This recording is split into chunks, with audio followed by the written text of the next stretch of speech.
Hold on.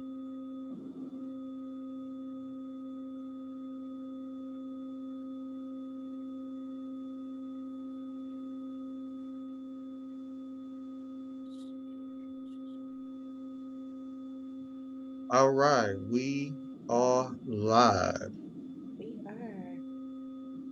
Before we get started, everybody go on and share this video, this Facebook Live, man. We are going to have a great show today. With that being said, let me go on and introduce uh, the Petty Crew as well as our guest who's going to be joining us today.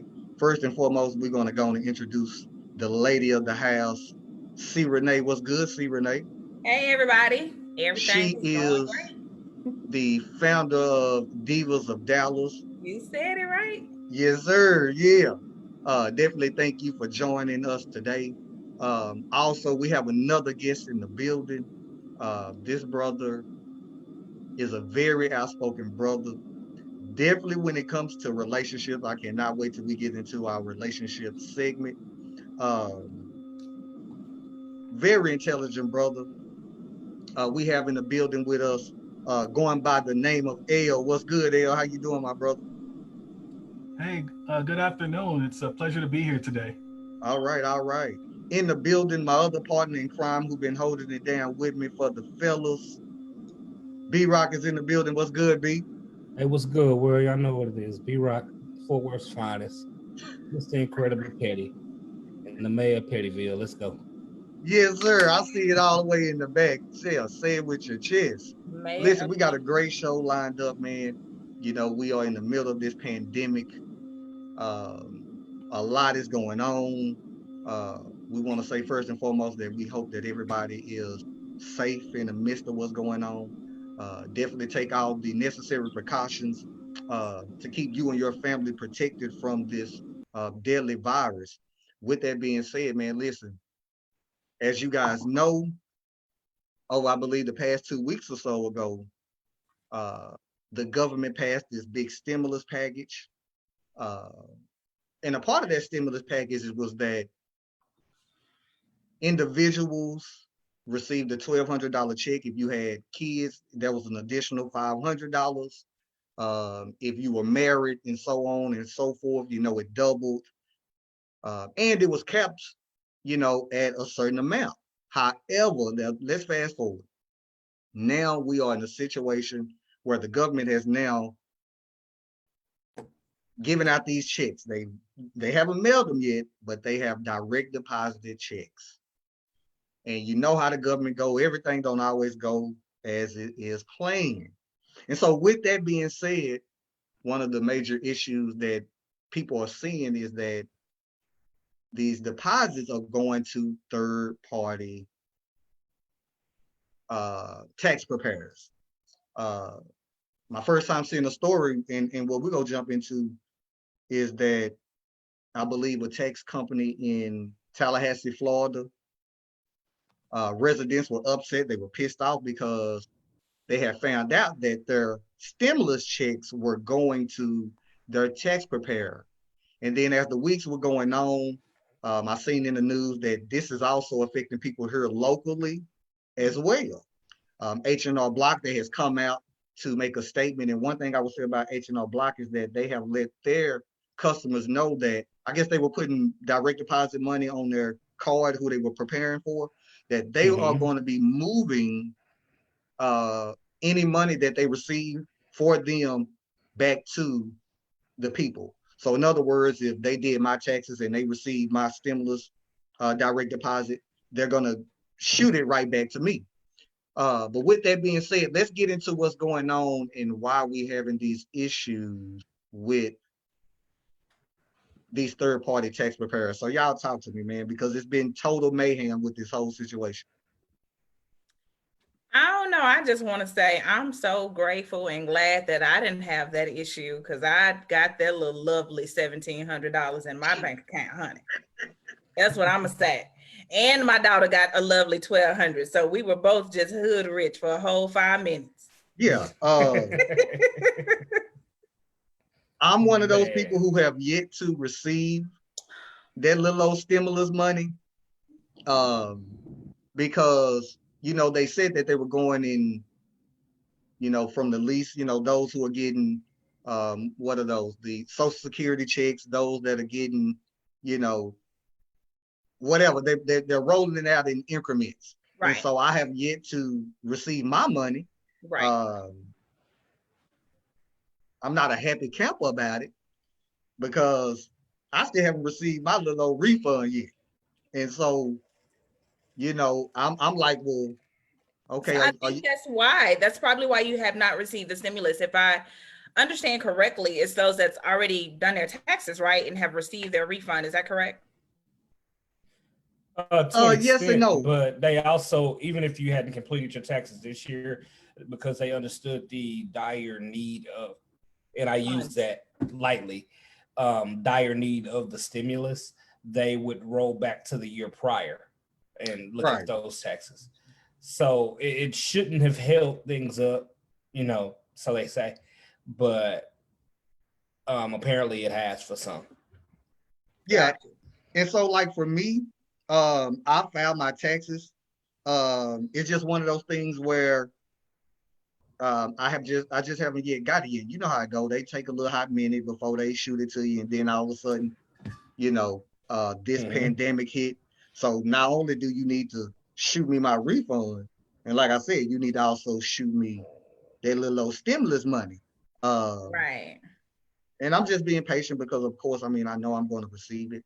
Uh, what we want to let everybody know, and I believe in being educational, uh, because everybody's going to their tax preparer.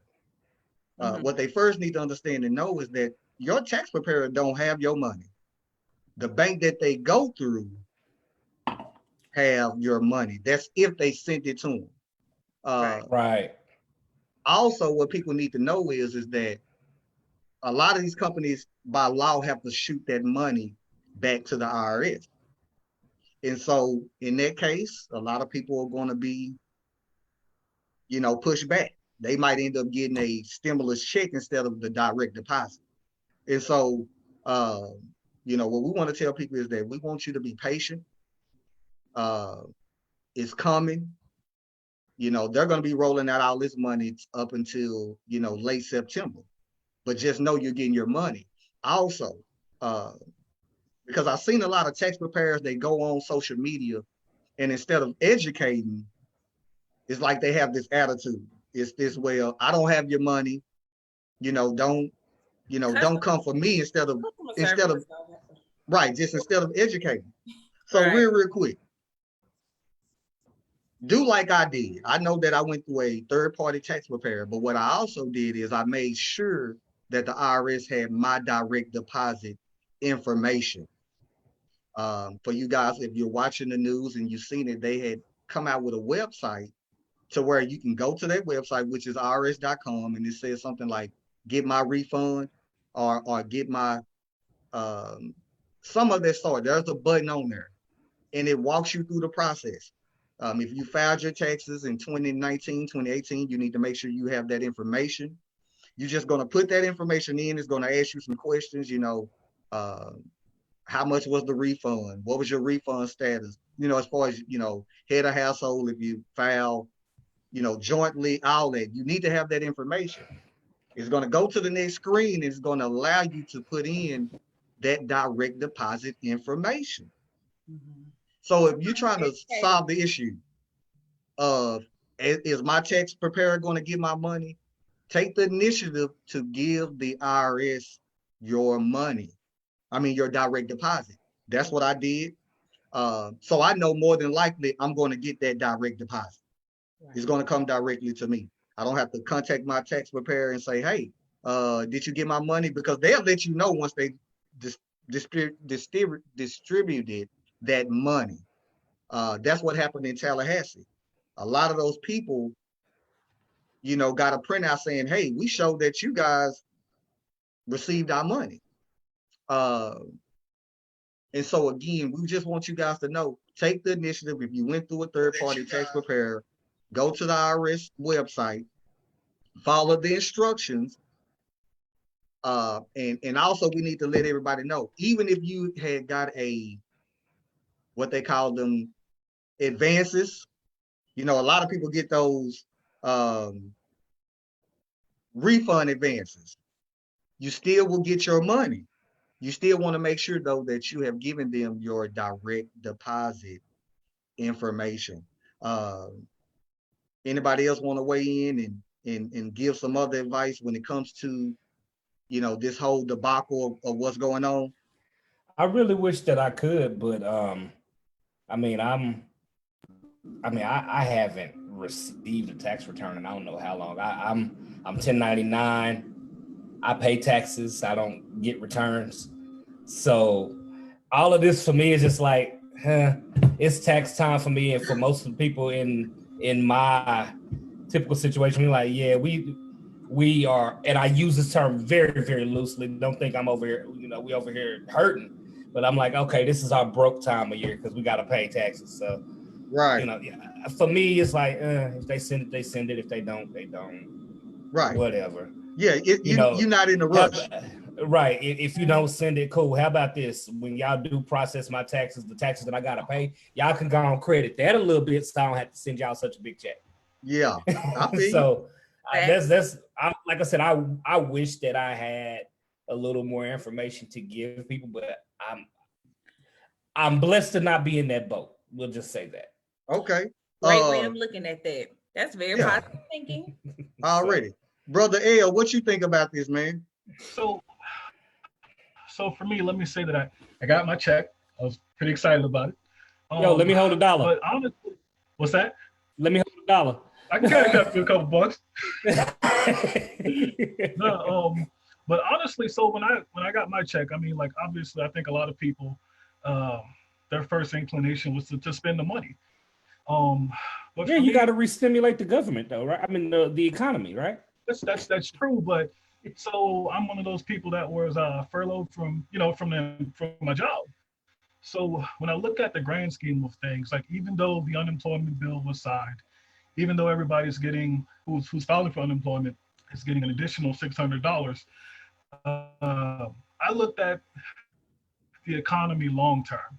So what's going to happen, or what I think is going to happen, is once the economy opens back up, the job market is actually going to be in favor of the employers. So I think it's going to get a lot more difficult for people who might have been laid off at some point to find another job, So for me, like, I think the prudent thing was to do was to, basically just pay up some bills because I'm looking 6 months down the line. Mm-hmm. Gotcha. I definitely agree. But with that being said, and this opening back up the country or states, that's been another big issue. As you guys know, here in Texas, we are the first to take initiatives to open back up the economy. The irony is that on the healthcare side of the game, we're like at the bottom of the list. We don't take care of our folks here. We just don't. Yet and still, we are going to be the first state, or we are the first state to kind of move back forward into opening up the cities. How you guys feel about that? I know for me, nothing is moving on my end. I got to protect my family at the end of the day.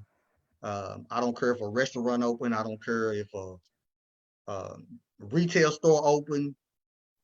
Yeah, we just not really moving like that because it's still dangerous out there. How you guys feel about that? The inner part of me, honestly, is like, I'm good with reopening May 20th? Okay. And I think now Texas is about to reopen on May 1st. Mm-hmm. So the introvert part of me is like, no, we still need that additional 20 days. I need to be secluded. And also, not just that's because that's selfish, but is this thing over? Like, I know it's not over, but is it safe health-wise for us to reopen so soon? Well, I don't think so. What's good, B? See, I guess it just depends on who you ask. If you look at those who are looking at it strictly through a healthcare and number statistic lens, they would say that Texas is not one of those states that should be looking to reopen just yet. Yes, our numbers as a whole, when you look at mortality rate, is I think a little bit over 1%. But you have to take into consideration that we have a lot of rural communities and population there that is being counted into that. When you start looking into our densely populated areas, our numbers aren't all that great. So I do think that it is a bit premature. And the only reason I say it's premature is just based on the fact that we never really actually closed. Yeah, we said shelter in place, but we weren't really enforcing anything. People still moving around. So That's true. I don't know how good of an effect the shelter in place order really did, in regards to the spread of the virus. So in my opinion, I do think it's a bit premature. As Boss Hog stated, we don't have a vaccine in place, anything of that nature. So how safe are people going to actually feel getting out into the public and really doing some things? One thing that I got to get off my chest that just I look at it and it's amazing to me. The number of people who were out protesting this past weekend, they stand shoulder to shoulder, no mask, saying, "Hey, you're impeding on our rights as Americans. Put us back to work. You don't have the right to shut us down, so on and so forth." And all right, it looks asinine to me on the surface. It's like y'all are actually feeding into the problem, people. Come on. But when I look at the root of it, it's kind of what our country is built on, the idea of freedom. And if you really want to look at what freedom is and what people fight for in this country, be it regardless of race, creed, color, religion, whatever, there is a set of America who will fight for the idea of preservation of freedom, even if what you're fighting against is something that is in your best interest. So, Mr. Mayor. Exactly. I'm sorry. Go ahead. No, go ahead. Brother, yeah, what were you saying? Mr. Mayor. So I would say that I agree with you because I was going to actually agree with B, because basically what we're seeing is that you'll have a certain percentage of Americans that somebody may introduce, say, seatbelt legislation. Everybody knows that seatbelts are good, but there's always going to be a faction of Americans that say, no, it should be my individual choice as to whether or not I decide to wear a seatbelt. This is kind of what they're advocating for. Secondly, but one of the things that you see here, and this is kind of dangerous, is the politics of public health. What I mean by that, you have a certain segment that identify as, say, conservative, for lack of a better word, conservative. They believe that, it's still a hoax and that the government is telling them something that they don't really believe in. So they want to go out and they want to do the same things that they were previously doing. And then you have the healthcare side, as you stated, that's saying that, hey, this virus is real and people are still getting sick, people are still dying, and we still don't have the medical expertise or the medical ability to confront, this pandemic. So whether or not somebody should go out is really, for me, not the question, but I think more dangerous is that they would politicize a public health issue. And we did see it before, like, for example, when HIV and AIDS first became known in American society. You had people that were conservative Americans that said, oh, no, that's just for gay people. That's just for gay people. They didn't agree with the concept of homosexuality in general. So because you had a president that was not willing to move and recognize this as a pandemic, what happened? It sliced through the gay community. We got smacked in the face. At some point, once we begin to realize that, hey, this isn't just a disease that affects a particular demographic of people. This isn't a political thing. This is a public health thing. We were able to get behind it as a country. So right now, what we're seeing is basically the same thing, that we have certain people trying to politicize a public health issue when it should actually be a shared issue regardless of politics. Facts. Right. I definitely agree with that. And also, if you guys have been following the news as well, down there in Florida, the beaches are big. That's a popular tour attraction. And I ran across a story that said within 30 minutes of them opening back up the beaches, everybody swarmed the beach. Uh, do I believe in our amendments and our rights? Again, you have the right to do whatever you want, but there's a consequence that come with those rights and those choices that we make. Um, and even for those people who are fighting for that right, what I'm not understanding is that you will put your right to do what you want to do and not look at the risk involved in that right.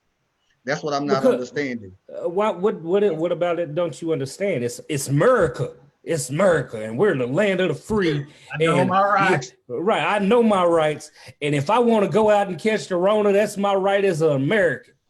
I think Right, we're but guess what? one of the stupidest countries. I mean, But you know what? But we're dumb at the same time.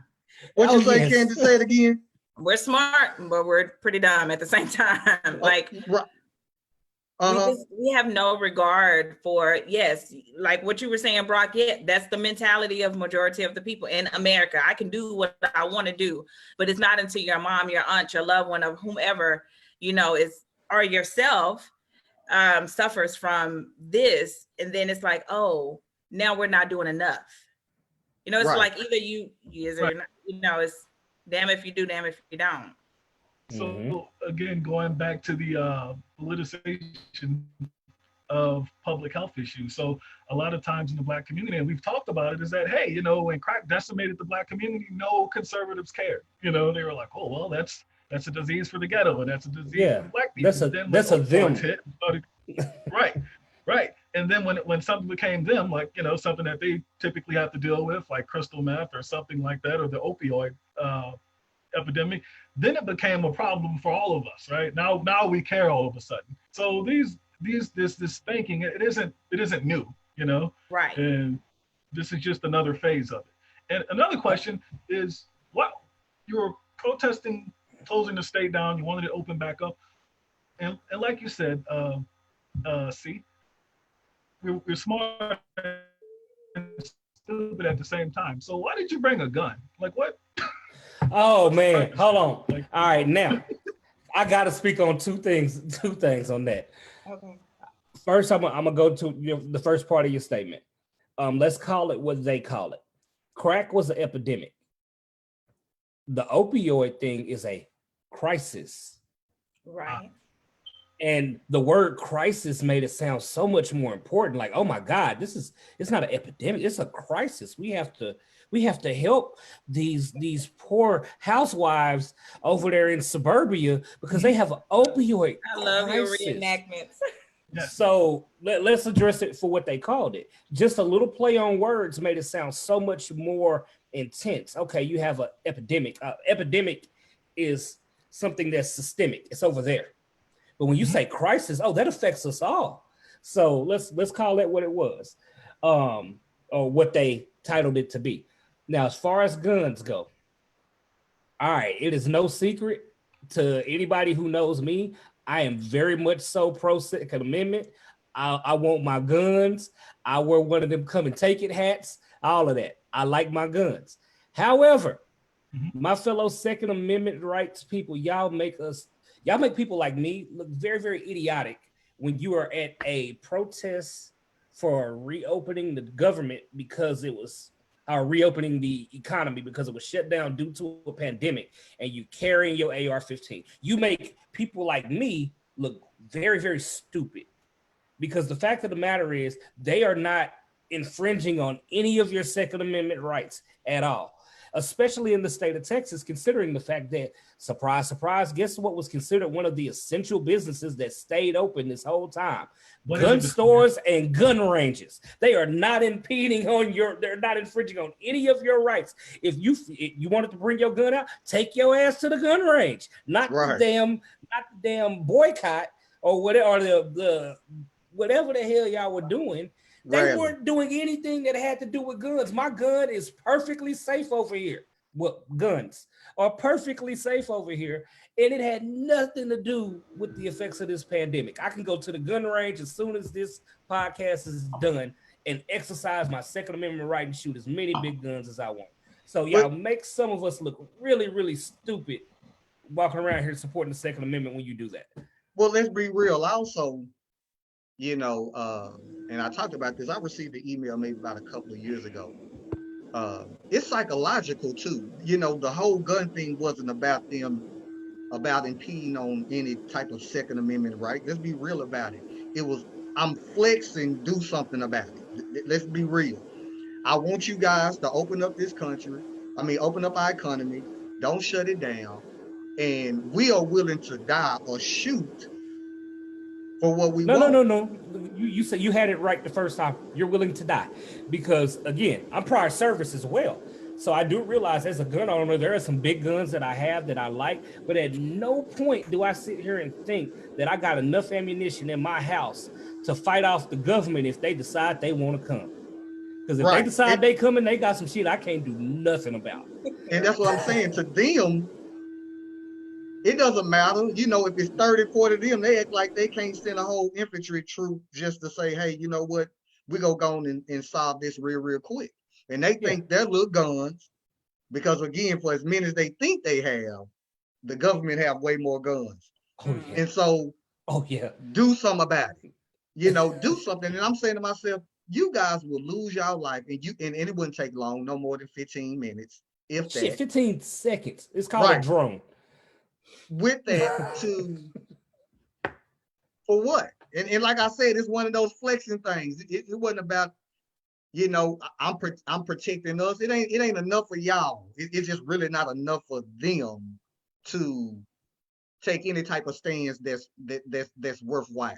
Right. And so again, it goes back to ignorance. But I got my gun in hand. I feel like I'm tough. I feel like I'm bad, and I feel bad enough to where, guess what? If y'all try some, we will respond. No, you won't. You go lose your life, like you said, within 15 seconds. Listen, I want to see God, but I'm not trying to see God no time soon. I'm just keeping it 100.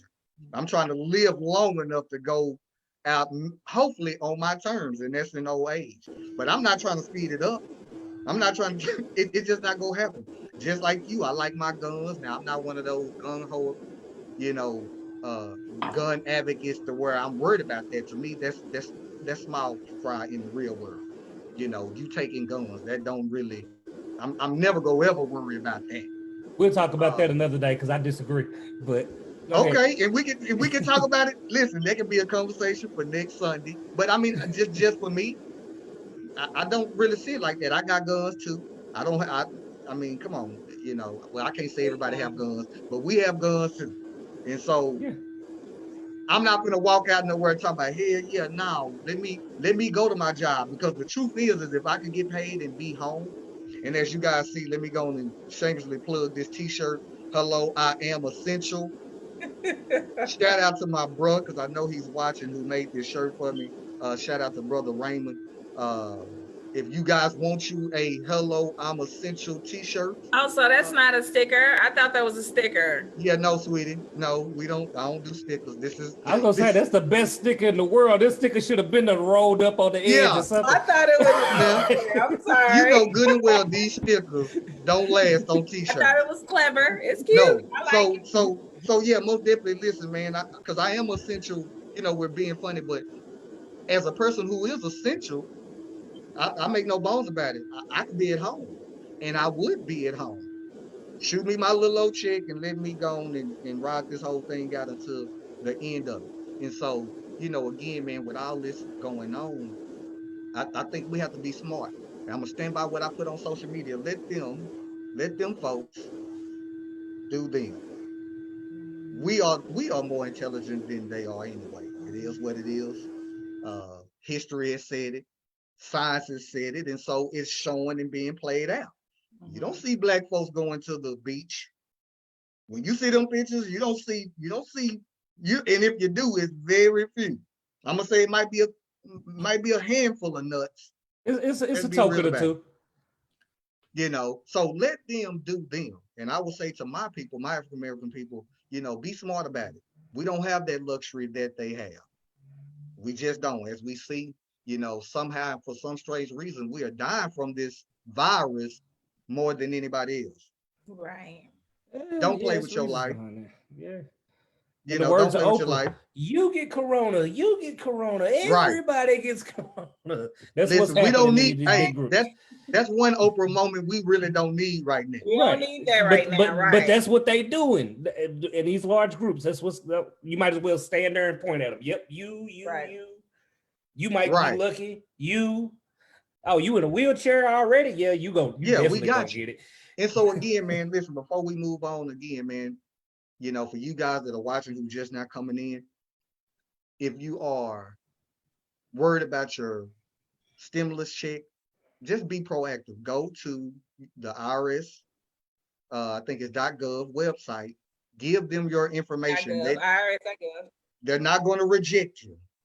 They're not going to do that. They want you to give that direct deposit information because it's quicker. And you don't want to take forever getting that check, because that's another thing. Donald Trump wants to put his name on those checks. So it's going to take longer for you to get those checks. And they have obliged with that. So if you get a check that normally says from the treasurer, at the end of it, it's going to say from Donald Trump, stimulus, whatever. That's real. All that's doing is prolonging you getting your money. So go to the IRS website, give them your direct deposit information. That way you don't have to be like a lot of these other people who are now mad because their money went to their tax preparer. With that being said, man, we're going to go to our most fire segment of the show. C. Renee has been ready to say something since Thursday's meeting. I can't wait to hear from Brother L. And so what we're going to do is we're going to play this audio from this video. Or we're going to play the video. And we want you guys to weigh in. I see C. Renee, she done got comfortable back in that seat. So let's play this audio. I'm going to pass it to B-Rock so he can go on and set all of this up. And then we're going to just go for what we know. How about that? How does it sound? Come on, B-Rock. Let's go. What you got? So let's go on. You finna play this video. Let's go. Let's hear it out. Let's see what let's go where on this is and gonna go. make that happen. We are finna play the audio right now. Let me pull it up. Boom, there we go. Go to the video. All right.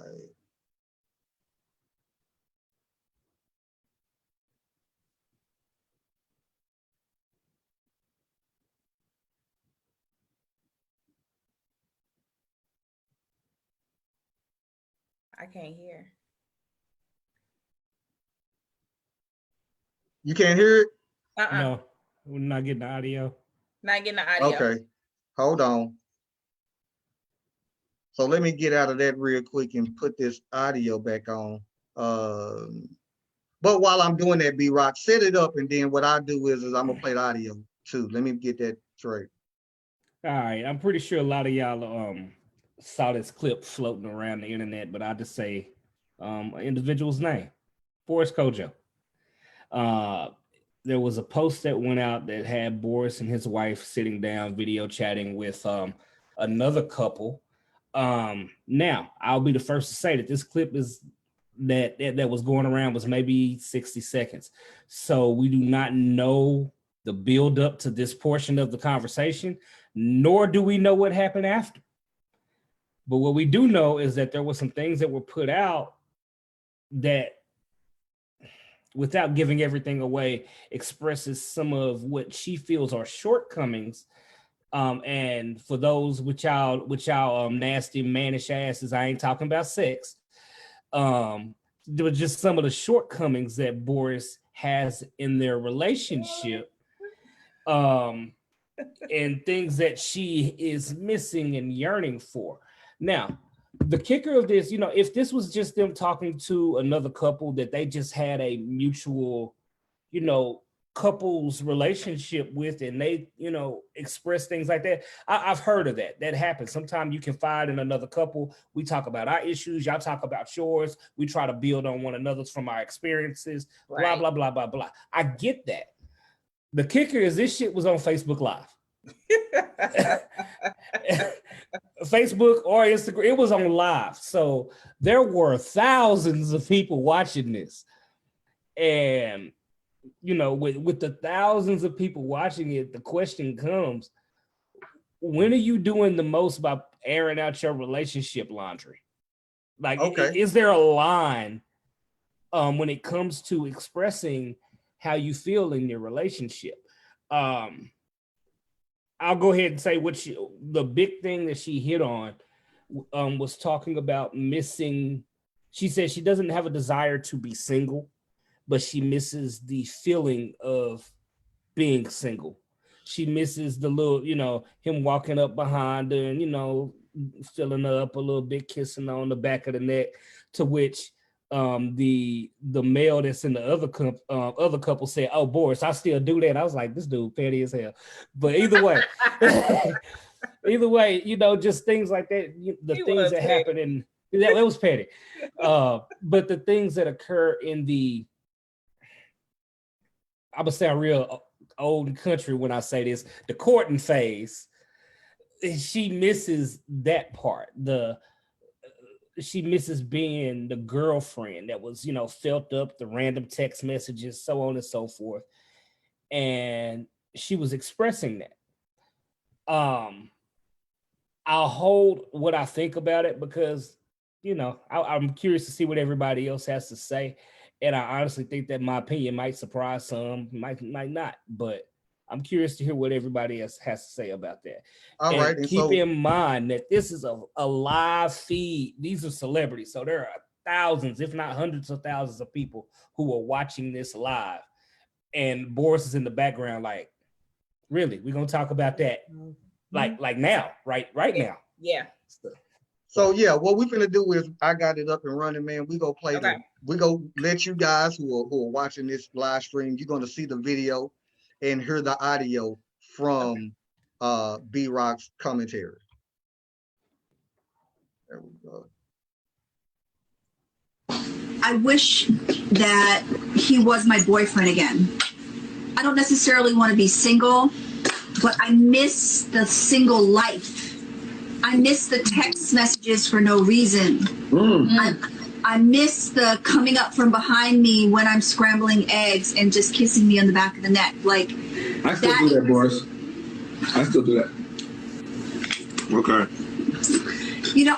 I'm being, general here, but I'm just saying that the trappings. There's definitely a difference. There's the trappings of being single. Like, okay, you two are really good looking people, okay? And you're married and we're married. There's people that flirt with you. And the part of the flirtation doesn't make you necessarily go wayward, but part of the flirtation that even makes you look at your phone is, or in your workspace. All right, listen. Let me go on and jump out of that real quick. And you guys have heard this audio. I'm going to say my thoughts because, yeah, what I'm going to do is, because we have a lady in the house, and so we're going to be respectful, and she's looking lovely and nice today. Yeah, I see you throwing your little hair to the side. I'm going to hand it over to you first. So, see, Renee, you going to say what you have to say. And I am going to, from you, we're going to go over to L, because I know he's been prepping for this shit. So let's go. Listening, but I'm going to go pour me a drink. I got to hear this. Yeah, let's go. Okay, so I'm going to take you from different angles. Make sure I'm not muted. Okay, I'm going to take you from different angles. As a fan, I appreciate the transparency. I don't care if it was live, because what most people do, they idolize these celebrities and they put them on this platform of being supernatural and fake and false and phony. So I admire the transparency that she shared to let the world know that we're human too. I'm not saying I do that to celebrities, but it is what it is. People look up to these celebrities and think that they're just flawless and that they're just perfect, right? As a person who has a virtual blog my blog is called Naked and Transparent. I'm high-fiving her and I'm like, girl, you did that. You came out and you did it. Thank you. But I'm also laughing because Boris, he didn't get the memo. he was just like, wait a minute, we're about to do this right now. And she's like, yeah, we're about to do this right now. I'm doing it. So you just better come on along. Because his facial expressions were hilarious. Now, from the meat of what she was talking about, men, I'm going to tell you one thing my daddy always tells me or told me, and he still tell me now. The same way you got that fill in the blank is the same way you need to keep it. My dad is so like he is just blunt and honest with me. And he has gone as far as said, if you used to flip it over and do it over and whenever he wants, if that's what got him, then that's the same thing you need to do to keep that man. So basically, that was her. Maybe she's been talking to Boris and been saying it, and he hasn't been listening. He didn't know, he didn't get the memo, but I bet you he got that memo. And I bet you he went up and hugged her that night or the next morning. And I bet you they, sex life done kind of increased a little bit because he was embarrassed. If it took her to go on live and air out their dirty laundry for her husband to hear it, then I bet you mission was accomplished. I bet you it was. I'm just saying. That's just me. I'm just already. saying. So, L, what's up? Holla at me. Honestly, like, I don't disagree with what C. Renee is saying. I think at the end of the day, all she was asking, what she was asking for was fair. Like certain degrees of intimacy, flirting, whatever. And that was fine. Like, that made sense. But let me just say this in full disclosure: anybody who knows me knows that I ain't shit. Let me just be very clear about that. Now, with that being said, I really don't agree. Like, why did you have to go live for all that foolishness, right? And then, in addition to that, I always wonder about like the playback for like everyday people. And what I mean by that is everybody else will follow trends of celebrities. It just happens, Like Beyonce puts out a song and tells people put a ring on it. All these women want to get engaged now, So whatever they say, people kind of do it. So when this goes like kind of far and wide, you're going to see like everyday people missing the context of that conversation and all of that. And they're just going to start putting their baby daddies on blast and things like that. It's going to cause a lot more trouble than what we're initially seeing, because when you have people that aren't quite on that same level but see that action and then they replicate it, it's I think it's not going to be good overall. It was definitely for the mature audience. You have to be mature minded to know that wasn't the platform to just put him on blast. She was sincerely coming from her heart. He just got embarrassed. He was embarrassed. Also, I also think it's fair, like, if that was something that needed to be said, I mean, there's plenty of other avenues. Like, and Mr. Mayor was correct. He said that, couples sometimes, confide in one another about, whatever they got going on. Sometimes they get advice from other couples, but you couldn't like go to therapy or talk to a counselor or go to a pastor or something like that. Like, I just don't see the need for social media, Gotcha. B, what's up? All right, so I agree with C. Renee. I can't front. I really do. In the aspect of fellas, if that's whatever you were doing in the beginning, you gotta do. So if you was doing this, let me turn this up so you can hear it.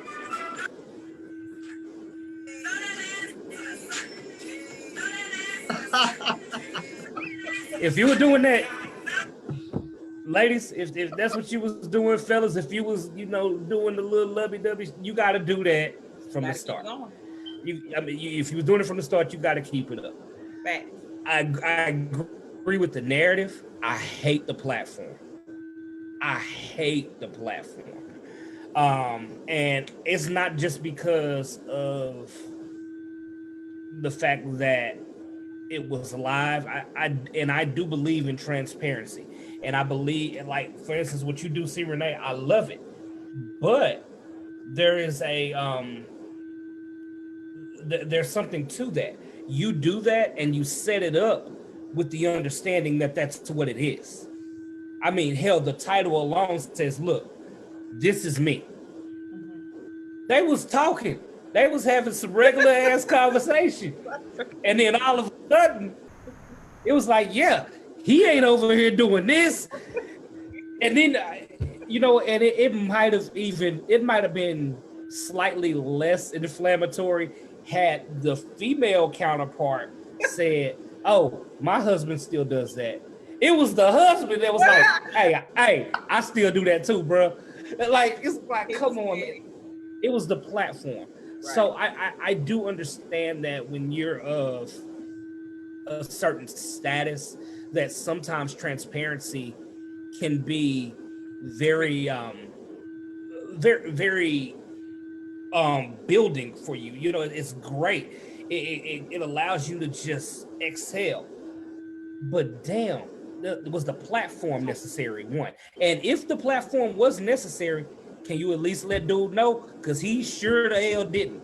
I don't care. He wasn't ready. He was sitting there with his little dip and whatever he was doing over there, and he stopped. He stopped mid dip. The chip didn't even make it. He looked like, did she just? No. So I do agree with the narrative. I do agree with the foundation of what she was trying to communicate. I hate the platform. And now I gotta ask one question, and I'm gonna let it go because y'all know I'm good for spinning this with my female listeners as well as our female co-hosts here. Would this be looked at acceptable if the shoe were on the other foot? If Boris came out and said, "Hey man, you know what? I just gotta say this, but my wife, she don't do this no more." Now, that is not how she presented it. No, I'm not saying how she presented it. I'm just saying if he came out and said, you know, she don't do that no more. Here's what would have happened. Sorry, Mr. Mayor. Here's what would have happened. I wouldn't have been mad. I would have been like, well, girl, you better get your stuff together because you know how many women lined up wanting to throw it in the circle for him.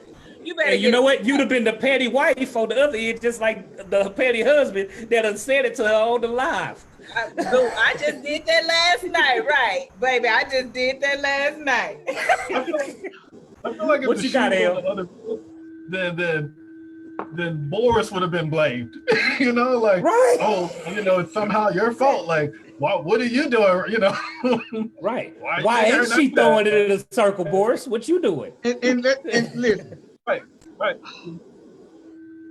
And I'm gonna pass it back to you, El. You know, this reminds me again of when we had this conversation. Tina Knowles and her husband were in this same situation. It was a year or so ago. And we talked about that same type of video where she basically, in a nutshell, said, well, you know, he's not the perfect man, woo, woo, woo, woo, woo. You know, she went on basically the same kind of rant that she did.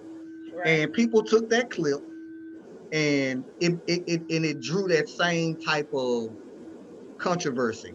You know, she couldn't have, you know, she didn't have to say it that way. There's other things that she could have said. And so that's the first thing that it reminded me of. And I'm going to say the same thing I said when I seen that video. The look on his face said everything. And at the end of the day, that's all that matters. The look on his face. You know, we as men, we're taught to be just as sensitive and caring toward a woman's needs. Think about how she may feel. And sometimes that also had to be a two-way street. It has to be a two-way street. Okay. Because and what made me say that is, I'm going to read a quote from him real quick and then I'm going to continue.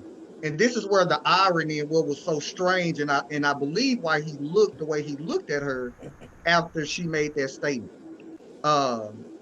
With, I guess, Nicole, he did a whole interview and he talked about how, you know, relationships, you know, our relationship is not perfect, blah, blah, blah, blah, blah. But when I looked at all his picture, he is uplifting his wife. You know, he in no way show any kinks in their marriage. But it's something that he said that made me understand why he looked the way he looked at her when she said that. At the end of his whole, I guess he had an interview, he goes on to say, and this is what says it all. He says, I don't think there's a lot of major dirt. but we're also private and we also respect each other enough that I would never want to embarrass myself or her or the kids or anybody. That says it all Gotcha. Yeah. for me, Right. because in that moment, he chose one to be silent. It doesn't matter, now how he felt and what they probably discussed off that live, I'm sure was very interesting, because he basically has a belief that, listen, this is how we kind of roll. And for her to step out of that role, and again, you look at him, because that's what you got to look at, people's body language. He didn't have to say nothing. His face said it all. Why did you even go there and say that? Absolutely. It Right. said everything we needed to know. Now, in response to the gentleman on the top, I don't think he was being petty. However, it's like I Shit. tell anybody, because I'm petty, I don't think he was Coming from being Mr. petty. Mayor. What I do think is that it's like I tell people all the time, you can't compare your relationship to the next person's relationship and how they behave with each other, because what we don't know is we don't know how they treat each other. Right. She might be getting all the roses, he might be getting all the kisses and everything else, but in our home, you're not that woman. The same way that dude might not be that man. So the question I have to ask is why is there no longer any flirtation? Because that's basically what she's saying. She still wants to be I know why. desired. I have maybe an inkling of why it might not be, that little flirty, kissing on the neck and filling you up in the random text messages. I have an idea. You want Okay, to know what that well, is? what is it? My idea is that she ain't doing this. So you just There you go. And I'm just saying that. See, when people change in relationships, there's some type of cause. If it may be children, it could be job, whatever the case may be. And so, and again, I just think, and I really do think she put her foot in her mouth. I'm not gonna praise her for sticking her foot in her mouth. I'm not gonna praise Well, her for choosing the wrong place to make that statement that should have been between husband and wife. not well, necessarily I don't praise the think. thing her. is though, bro. The thing is, you don't have to praise her No. because all right, because now I'm gonna go into this and Well, I I don't may even ruffle some respect feathers it. with this one. You ain't got to. The fact of the matter is, in the way that things are set up, the dynamic between men and women as a collective, you can not respect it, not praise it. You can talk shit about it if you want to, but the fact of the matter is the masses are going to follow or support what she did. They're not going to Right. look at it from his standpoint. They're That's going to true. support, oh, So, well, if she did it, obviously he's not doing something. But we have already established that if the shoe were on the other foot, Right. now there is a faction of women who would be able to handle that. See, Renee is one of them, but the large majority would not. So we could sit here and talk shit about her all day long, and it really ain't gonna matter because she's gonna have the support of most followers that say, "Oh, well, I mean, if Boris ain't doing it, she needed to put him out there." and I mean, again, that sounds great. See, I'm looking at the comments from it. See, a lot of women feel the same way. She shouldn't have never said that. I went to the comments of that video. Yeah, So I went, and I saw so that, but how many of them actually believe it? again, we still wouldn't know. I mean, we could talk, that's just like us commenting on it. We wouldn't know, but from what women are saying, every woman is not co-signing on that. You do have Yeah, women who are saying, hey, you know what? That wrong, just was not the right, place. And right again, message, wrong Wrong right, platform. because time. again, and like you said, you put the question out there on if it was on the other foot, would it be acceptable? And if we Hell already, no. right, so we already know that that's not acceptable, well, then again, it goes back to another word you like to throw out there, we throw out there all the time, is accountability.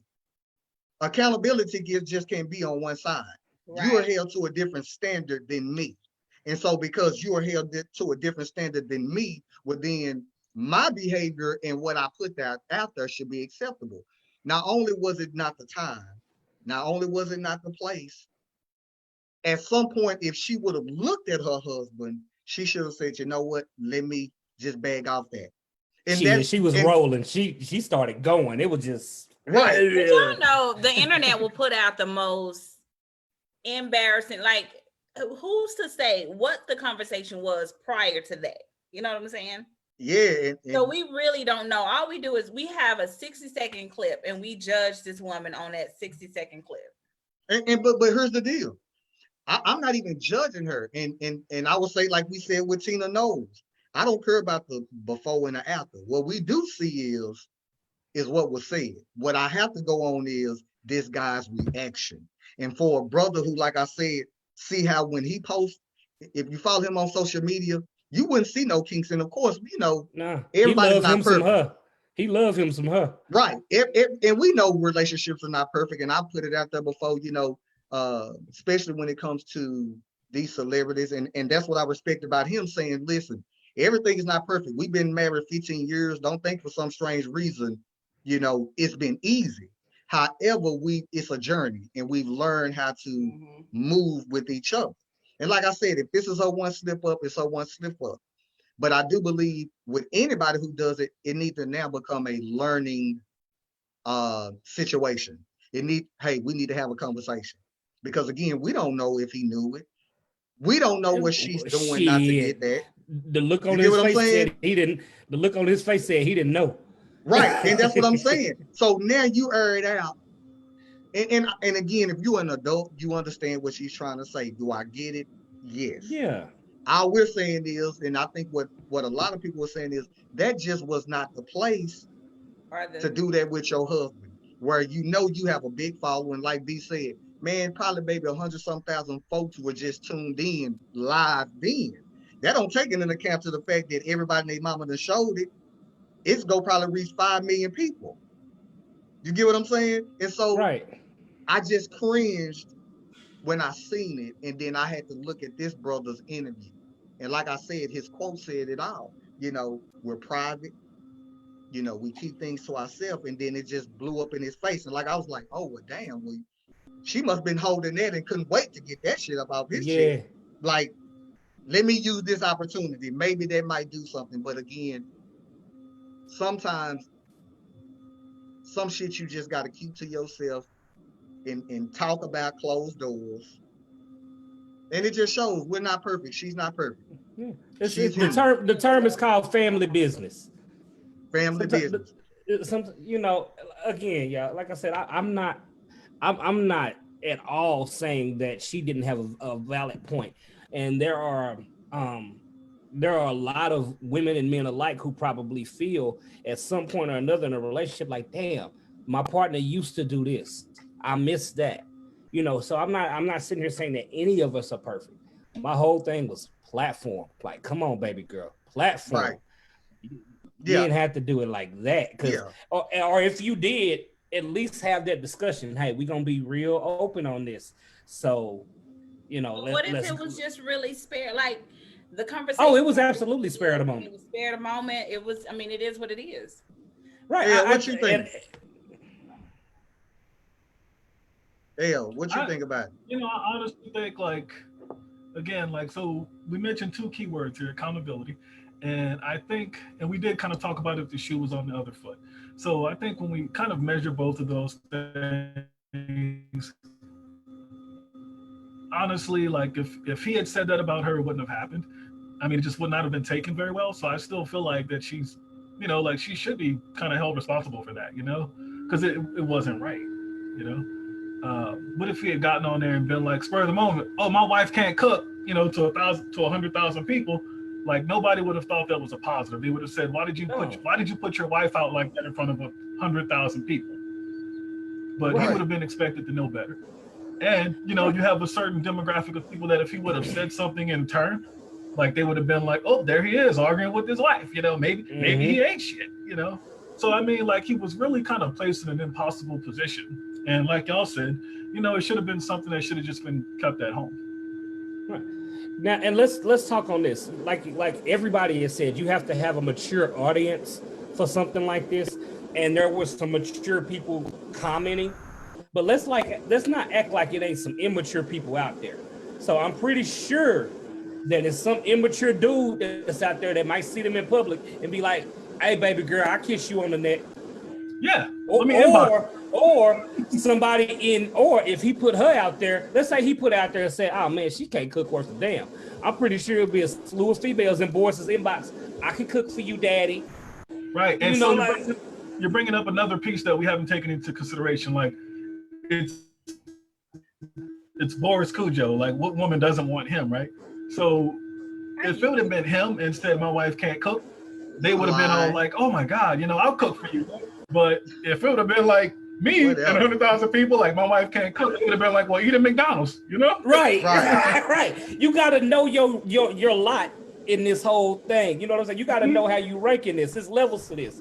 Yes. You're married to Boris Cujo, and you putting him out there like that, and you're who you are. Somebody finna slide in your DM like, oh man, baby girl, you know what? It's a shame that he don't appreciate you like that. I would always treat you like you were my girlfriend, even if we was married for 15 years. He just doing that because he think he Boris and he can do that. I guarantee you some ignorant motherfucker was in her DM like that. Yeah. Oh yeah. Say, man, come on. Listen, you know how it goes. If somebody see a little crack in somebody go shoot their shot. I just call it fishing. Somebody go get that reel, throw it out there, and see if they can catch something. Oh, damn, I missed that one. That's cool. It is what it is. And like I said, man. Could be another celebrity, Right. And we all agree, hey, it wasn't the right place. If it's true, hey, it's just another way to say it. And again, some things got to be said behind closed doors. Yeah, now, she was almost as out of pocket as Teddy Riley was last night. She was almost that out of pocket. Listen, I don't know what happened with Teddy Riley. All I know is I woke up, I seen all these memes. I went to his little old IG. I thought I was going to see the little video. He just turned around and said, hey, man, I want to apologize for the sound and all that. At least he apologized. She didn't. That's what I'm saying. She was almost as out of pocket as he was. Right. And I will say this, and you know what? And we're going to go into a break. I do think if she's bold enough to embarrass her husband, because see, Renee, regardless if you agree with her or not, he was embarrassed. She embarrassed him. He was embarrassed. I get it. And so it's not, and I tell people, it ain't how you feel when you make the statement, it's how you make the other person feel when they hear it. And so I think if she's a mature woman, if she went back and seen that video, and I'm sure she's got feedback from it, she would be mature, not in private, but in the same manner in which she gave that public statement. She should come out and say, you know what, as a wife, and if she's mature, I want to apologize. Now, I know that's hard for women. I know not. That's, yeah, it's hard. Shit. It is not. No. For women to apologize. It's not hard. Wait a minute. Look, hold on, you know what? Hold on, it. I say this. How about this? See, Renee? Do it. You know what? I'm gonna be the bridge between this gap. It is not hard for women to apologize, but it sure the hell is for little girls. How about that? Okay, there you go. That's gonna keep the peace, because Hold on, I one more already thing, see she ready to rock and roll. So listen, See, man, Renee, Can you be a little girl at 40 though? Oh yeah, finna go no, to little a girl quick is not classified by age at all. right. So what we're gonna do is I'm we're sorry. gonna go to a quick break, a very quick break. So Okay. y'all go and get you something to drink, do whatever y'all need to do. Real quick, thank everybody for tuning in to the Petty Crew Podcast radio show. Make sure you guys create a watch party. Shout out to my bro. If you need you a Hello, I'm Essential t-shirt, reach out to Raymond Wilson. When we come back from the break, I will give you guys his telephone number. He said it's cool. So we want you guys to represent if you are out there on the front lines of this coronavirus. So we're going to take a break real quick, and then we're going to come back with the rest of our show. Lately I ain't been in my feelings. And I say I've been minding my business.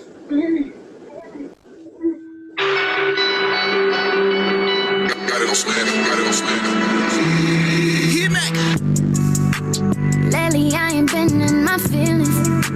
And I say I've been minding my business. Throw it in your face, you gon' feel it.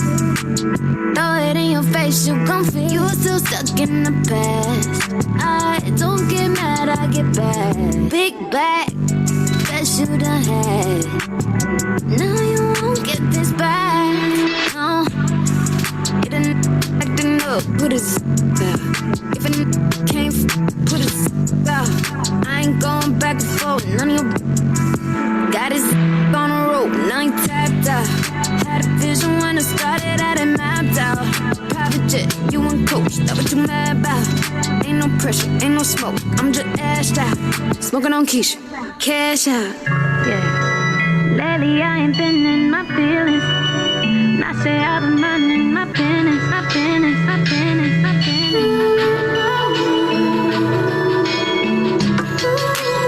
Baby, look what you do. You give me shivers all over my body. If I'm acting a fool, you got me way better off when you found me. Don't be too proud to admit that you need me. It's not what I'm used to. Coming for number one, let him talk, come up. Bet your ex so sick, level up, finna jump. Was a super slump, baby I'm that. Don't be too proud to admit that you need me. It's not what I'm used to. Believe me. Look what you do.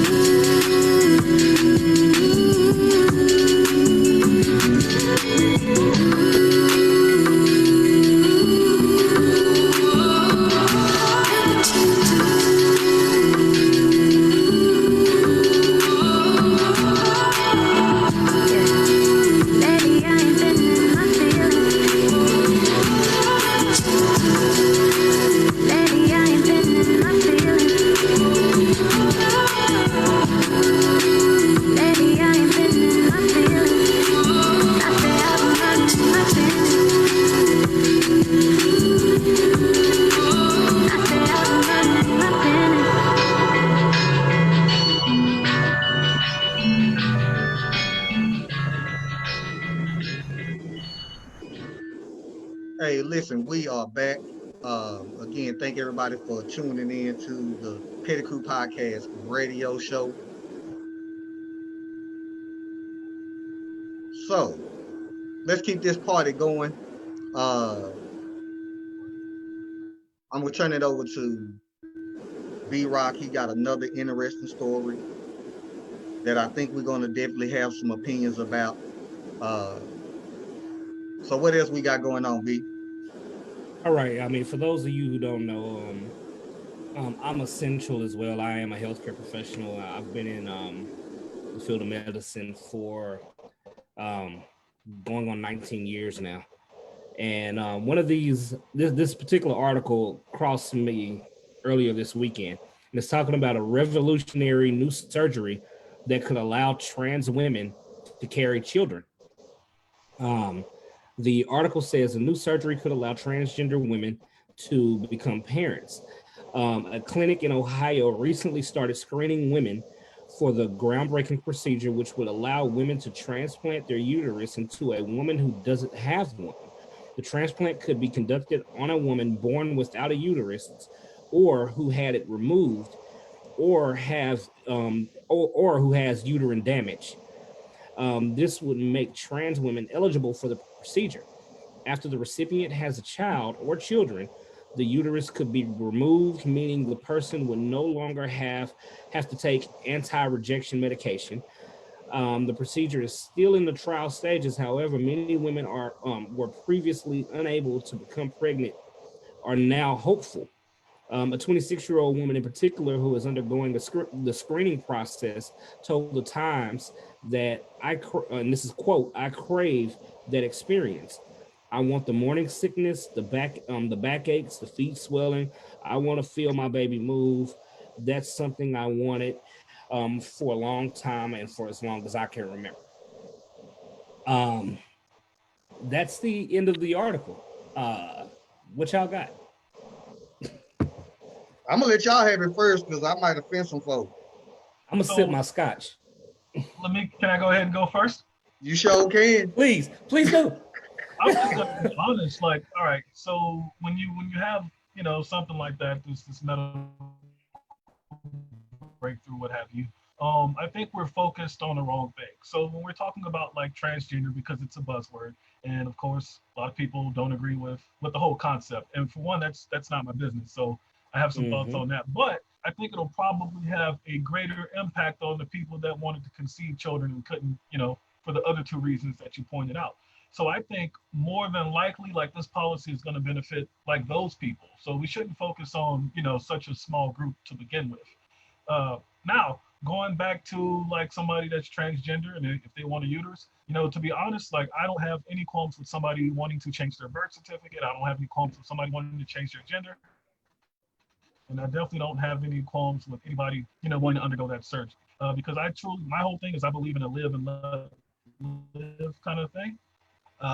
But as much as that's your right to do, I think that it should also be said that if if you're a transgender individual and you went through all those steps and you meet somebody and, you want to have a kid, this person needs to know that you were basically born, another gender, because they should also have the right to decide whether or not they want to, father a child with you.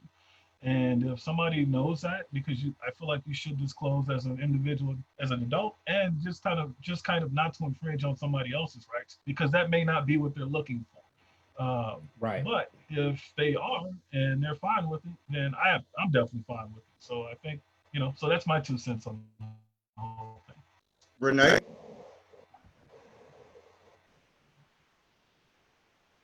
Oh, your mic is muted.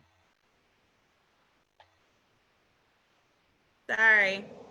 I was trying to hear the last thing that you said. You said if you're what, then they're what? I'm sorry? Oh, I said, if somebody meets an individual that was, transgender and they got a uterus transplant and they want to have a child, as long as that other person is aware of the fact that, hey, like I'm transgender, if that person is okay with it and they're like, yeah, that's fine, and they want to kind of go through that experience with them, who am I to tell them they can't do it, So you just Gotcha. want the transgender individual to be transparent about their situation. Yes, with their partner, not all of us, obviously. Gotcha. Gotcha. What were you you gonna got, say, Renee? Ray?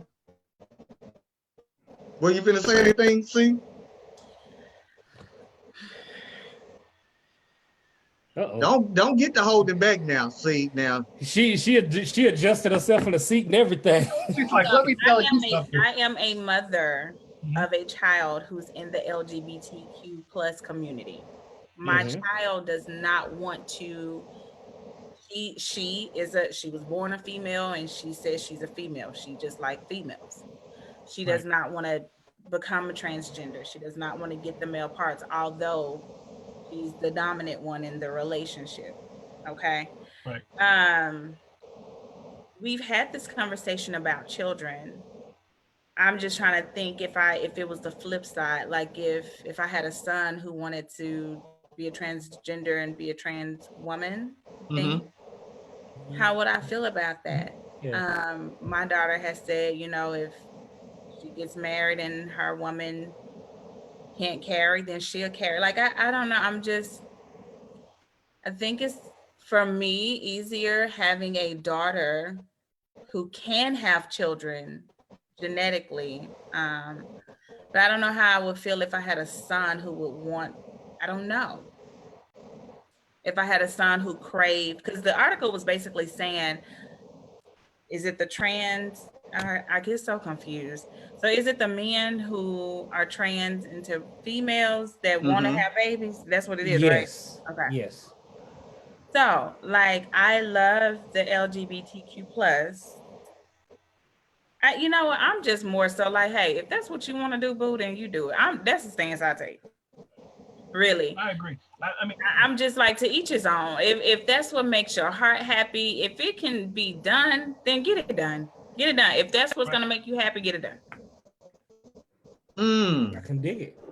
I mean, I agree, but I'm just saying, so for example, if you were to meet somebody that, and let's say the whole time this person had no idea that you were transgender, and y'all end up having kids because this can be done, I feel like that person should have told them previously, before all of that, hey, this is kind of the situation. That's all. But I don't have any qualms about somebody, experiencing that. And again, I still feel like we're talking about a very small population. For the most part, this policy It's going to help another group, many other groups actually. benefit. Right. Well, being that I have boys, and my 19-year-old come to me, and this is not the case, and in the same way you're trying to put yourself in a situation, I'm just trying to think, well, if I had a son, who would ever even imagine doing it? Or we go say he's a part of the LGBT, yeah, okay, plus, right, community, and he, you go love your kids regardless. You got to. Regardless, you will. We can't act like we don't have family members who are part of, of that community. I do agree with L, which is basically all he's saying is hey, if you decide to do something like that, you just really need to be transparent. You need to let everybody know what you were, who you are, in doing so, which is true. Mm-hmm. As far as, again, put myself in the situation, if I'm handling it with my son, I mean, I don't know how I would feel about that. I mean, it's risk involved into it. Again, as the article say, this is a trial thing. And I thought from the article, it was just a woman. I didn't know it was a trans person who was saying that they were looking forward to. Yeah, it was a trans person. Okay, it's a trans person. And I'm looking at, things start going through my mind of how you going to deliver the baby. You're gonna get pregnant and then they go pull it out your stomach. I mean, C-section. C-section. Right. I mean, I'm just saying that would be the only natural way to do that. Boss Hog, say what you want to say. No, I'm just saying it can't come through there. You can't do that. It sounds like you got a bit of a kerfuffle going on over there. I would also want to know. And I would love to sit down with the person who would want to even get this procedure, because I'm one of those mind gurus. I want to know what is going on in your mind that have you yearning for the feeling of going through that whole pregnancy cycle. What is it that wants to get you to feeling that way?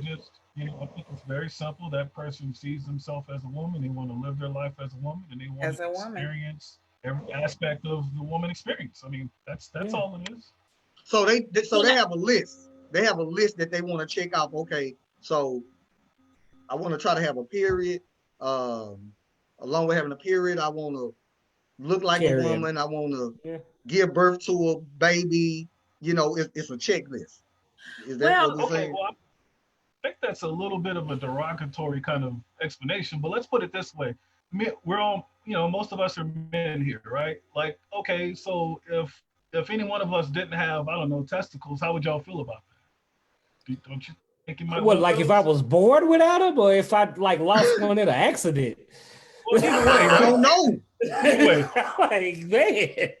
Hold up now. I don't think guys ever think like that. I don't know. I don't know how I would feel because I'm not. Let me be real for a second. I get where you're going with it. I think that, let's say I was a biological male born without a testicle or both testicles. I can imagine feeling some type of way about that and just trying to feel like there were things that I needed to make me feel whole as a man. And I know that that's not an uncommon thing, because from a surgical standpoint, there are many men who may have, they may have had testicular cancer, things of that nature. They lose a testicle and we surgically implant a false one so that you can feel balance. But if you're only born with one, then how would you really know how it is to have two? Like, why would you care? Right. Well, you could ask the same question of, if you weren't born as a woman, why would you care to feel like one? I'm gonna tell y'all something. Yeah, that's a valid question. What helped me understand the community better? Well, it wasn't. Yeah, I have a child for one. Okay, that's in the community, but I watched that show Pose. And I know a bunch of men who like, I ain't gonna watch that because it's all about transgenders, right?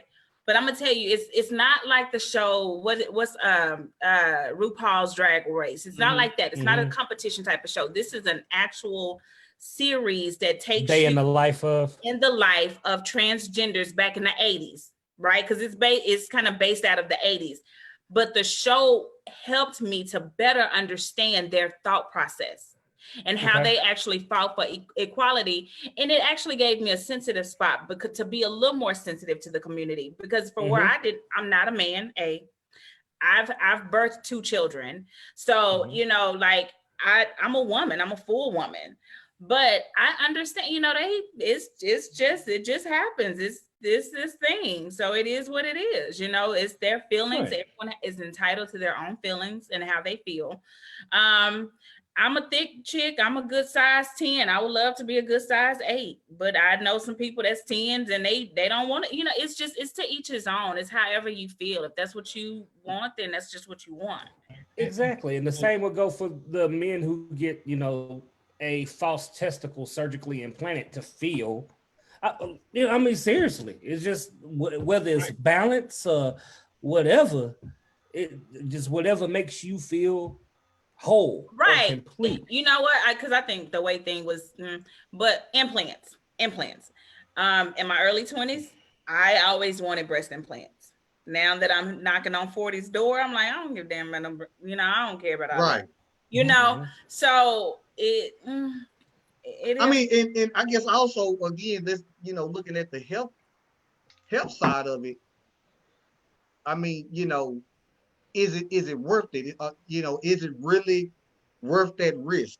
You know, the complications that might come from it. Because again, you're trying to simulate something that a woman naturally do. Those chemicals and everything that is involved with that nurturing of that child from a girl being a grown woman that has developed, and we're trying to microwave it into a man. We're trying to rush the feminine nature by putting it, you know, transferring it to a man, and like it's going to happen like that. And again, I just personally don't see too many men surviving from it, because I can just see that part. I don't think will be the problem, bro. To be perfectly honest with you, and that was one of the big discussions when it hit my thread, because it's the where I caught this was in the thread of medical professionals, and we were all talking about it. Actually, it was a room of Black medical professionals, so this will probably further explain where the conversation went first. The very first place the conversation went to was religion. And you had everybody that felt that way about it respond. Then the conversation went to, you know, where a lot of us stand, which is, hey, that's you, do what you do. I super don't care. And honestly, that's kind of where I fall. You know what? Do what you do. It ain't affecting me and my, just like I don't want people bothering my guns, I don't want to bother your uterus, be it implanted or not. Be it implanted or not, that's your uterus. You do what you do. Okay.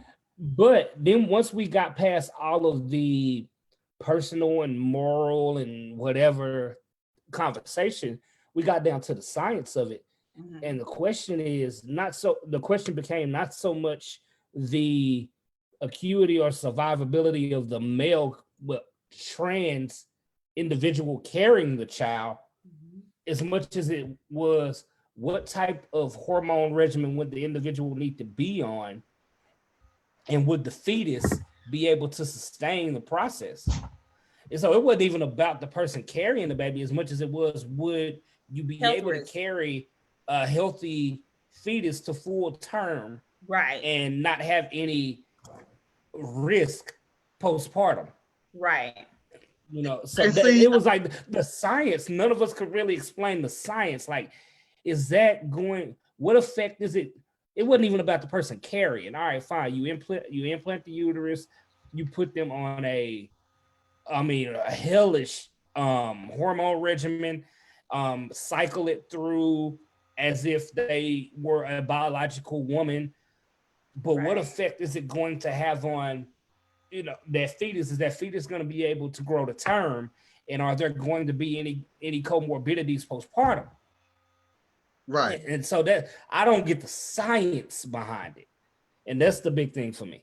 So for me, I'm not a healthcare professional, so definitely the science I'm not, obviously qualified to speak on, but I don't think it's up to us to question anybody's motivation for why they would want it. For example, you got men that don't feel whole if they can't grow a full beard.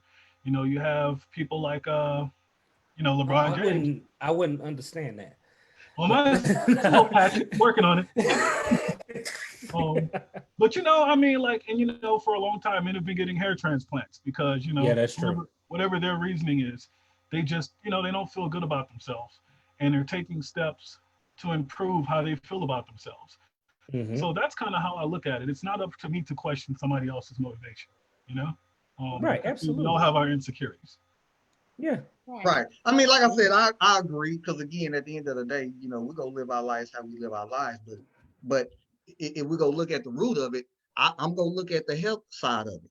Again, like you said, what a woman gives to a baby naturally through those 9 months, again, we're trying to microwave and duplicate within a man. Like B said, I don't understand the science. Honestly, scientifically it doesn't make sense, because we're still talking about, because now we're talking about a man, regardless of whether you want to be labeled a trans woman. At the end of the day, we're giving a man, trying to give a man the ability to give this baby what a woman would give through those hormones, But no, I'm gonna take it a step further though, bro. I mean, not even just the trans individual.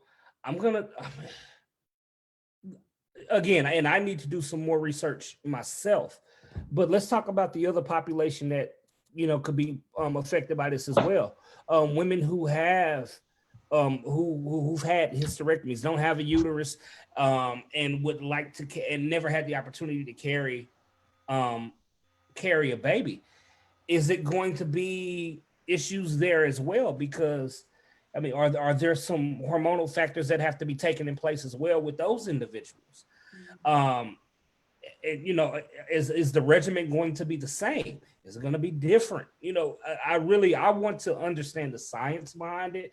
And unfortunately, the article didn't really go into depth. And it is a very, very new procedure that's under trial. So there's not a whole lot of articles or evidence-based medicine to support it. But I'm even thinking about the mortality rate for a baby being carried to term for biological women or trans. It doesn't matter when you're implanting a foreign organ to facilitate the growth of another. I really want to understand scientifically how they intend on making that work. So, Mr. Mayor, I think, so basically I can agree with you in the sense that, like, I would like to speak about this in the same manner that we speak about other, like, as simply a high-risk pregnancy, because we're not going to sit here and question, women that have their children after a certain age, right? Because we just understand it's a high-risk pregnancy, but it's their business, right? Like, it's their decision, they're adults, and they know what the risks are when they're going through it. And that's kind of how I look at the whole issue as a whole, regardless if this person is transgender or cisgender. It's just not my business. It's simply, a high-risk pregnancy, and, basically, I hope they pull through, and I hope their children make it. Yeah. Like I said, we'll see. This is an ongoing thing. A million questions. I mean, because even just holding this conversation, I'm thinking, do you continue? What if men are losing their lives? Or transgender women losing their lives? Again, this will be a, something that's ongoing, because again, it's so much. And I get the whole, it's everybody lives. Well, when you put it out there, it's no longer everybody lives. When we make it public, it's going to be up for scrutiny, regardless. Oh, absolutely. It is what it is. And so You know, like I said, Ask for me, Boris Kojo. it's 50 million. You right. Right Hey, now. yeah. There y'all go with that buzz. There y'all go. But again, you know, we have those questions, we have those concerns, and they don't have to come from a place of hate. It's saying, hey, you know, because it could be one of our children. You see what I'm saying? Right. It could be. Mhm. It could That be makes one of sense. our children that turn around and say, well, hey, you know what? I want to try this out. Not that it's been perfected, not that it's Right. we got everything we can give to you to make sure that you're healthy, to make sure that this child is healthy. And again, we have to be, and well, for me anyway, I got to be concerned because now we're still playing with people's lives. You Right. know, like we talked about at the beginning of the show. You know, these same folks who are idiots and at the end of the day not realizing we're just trying to look out for the best of you, for you. Yes, you got your rights, but we also have the right to make sure you're okay. And That's sometimes they just Not work that. not in America, you don't. Yeah, Not well, yeah, here in not in America. America, because that's why our damn numbers continue to go up. Because clearly we're hard headed as well, hell you know here. what? Hard It's headed. Do funny, you hear me? Boss What's Hog, up, L? you brought up a real good point. So when you mentioned kind of the previous segment, right? And we talked about like some of the politics of public health, right?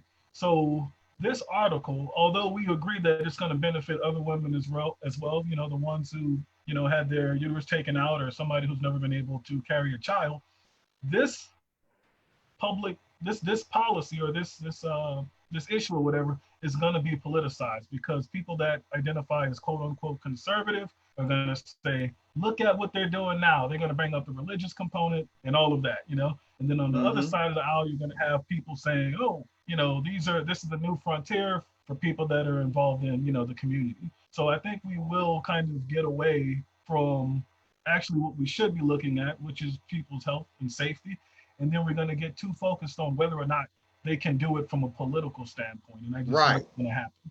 right.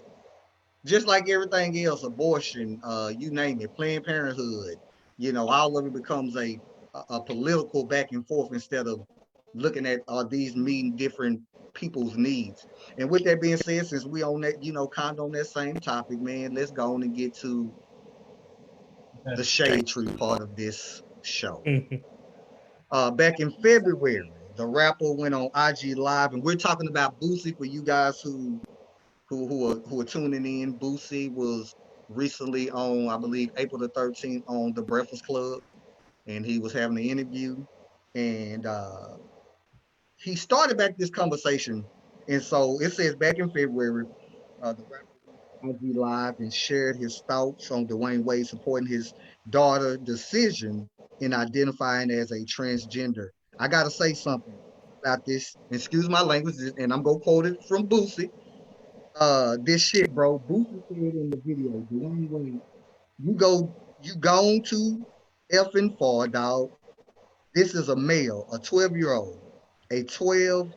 They don't even know what they next meal gonna be. They don't have shit figured out yet.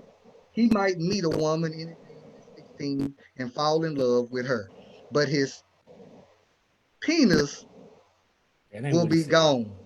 How he go like, bruh, you going too far, dog. And forgive me, I'm just reading his words. You got to remember, Right. Boosie is not the most eloquent speaking person in the world. But the point is he went on a rant on IG, basically saying, hey man, you know, y'all doing too much. First of all, he's nothing but 12 years old.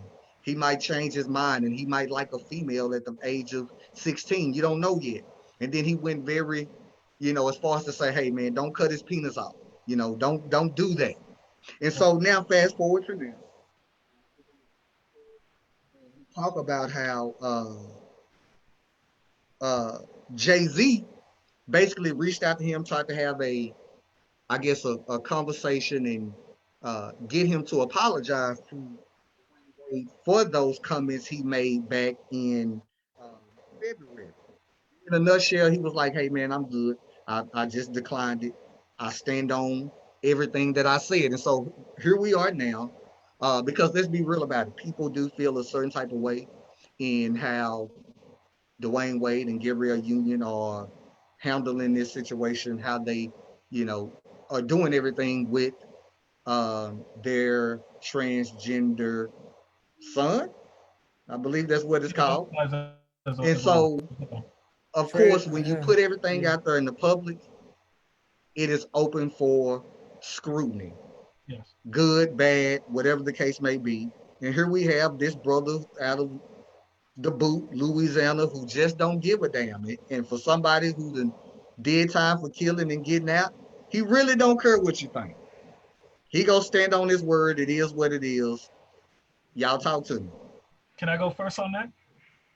Let's let the lady go first. Let's because see Renee, go she ahead. that came Go up there ahead. to the Yeah. whole camera. What's up?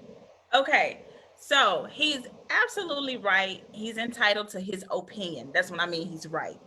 However, just like he feels strongly about his opinion, for one, can I just say I can't stand Boosie? I'm so not a Boosie fan. Like when I hear his voice, it annoys the hell out of me. First and foremost, that's just me. That's personal. Okay. So when I heard it came from him, I automatically had this in my thought, in my brain. You can't knock the next person on what they do or how they feel, just like you don't want someone to knock your opinion. Coming again from as a parent with a child in the LGBTQ community, I wish I would have done things a whole lot different than I did when my daughter came out. My daughter came out at the age of 10. And I did the total opposite of what Gabrielle, I was the straight, in my house, we serve the Lord. I damn you to death because you this, that. I said so many things and did so many things that hurt my kid to where now at the age of 19, we're just now getting back to having a good relationship. That's deep. Wish I would have done things a lot different. Now, I'm not going to say I would have had a parade or I would have put up this whole whatever, but I wish I could have sat down and listened to how she was feeling, what she was saying, how she expressed herself. I wish our dialogue was totally different. And that's what's going on right now. And I commend Gabrielle and Dwayne for setting the platform, because there we go. We put these celebrities on this pedestal and we tend to whatever they do, we do. But I appreciate that, because if that's going to make more parents open up and listen to their children, it's not to say you understand, because it's still like, I'm divorced. I want a husband again. It's not to say that I'm going to go out and look for a woman. I want to be married to a man. That's just me. That's my preference. But I'm sensitive now to those that, are like the same sex. I have a little more sensitivity to it. So I commend them. Boosie is just being immature and childish. That's my opinion. I can't stand him. He needs to grow up. And you know what's going to happen? Karma is a BITC, because one of them kids that he have is going to deal with this. Maybe not, but it's going to hit home. It's going to hit home for him. And he's going to be at his crossroads, and he's going to have to figure out, you want to love or you want to hate? Which one is it? Okay. What's up, Bill? So let me be very clear on this. I think Boosie's statements come from a place of ignorance. And let me, for one, like, why is anybody even listening to Lil Boosie? Like, we're talking about the same person that has at least six kids by 6 different women. You're the last person that should be telling everybody what's effective parenting. But, like, at the end of the day, like, what he's putting out there actually isn't true. Like, so for one, like, okay, Dwayne Wade's daughter came out as transgender. Okay, so medically, and you can back me up on this, Mr. Mayor, that term is known as gender dysphoria. And there's a couple ways of how a person chooses to deal with it. It doesn't even necessarily mean that they're gonna jump to gender reassignment. That was Lil Boosie. Like, the child has never said that he wanted it. Dwayne Wade has never said that they were gonna pay for it. That was Lil Boosie opening his mouth about something he doesn't know about. So he should have just shut up. So what that does mean is that a couple of ways that this can play out is that, the child may become a cross-dresser because, he sees himself, she sees herself as female, so she may dress like a woman. That's completely fine. And then secondly, he made the statement that, okay, like, let her be gay. But the problem is she's not gay. If she sees herself as a woman and she's attracted to men, she's not gay. And the APA says exactly that it's not the same thing. So on these points, like, Boosie should have educated himself before he opened his mouth.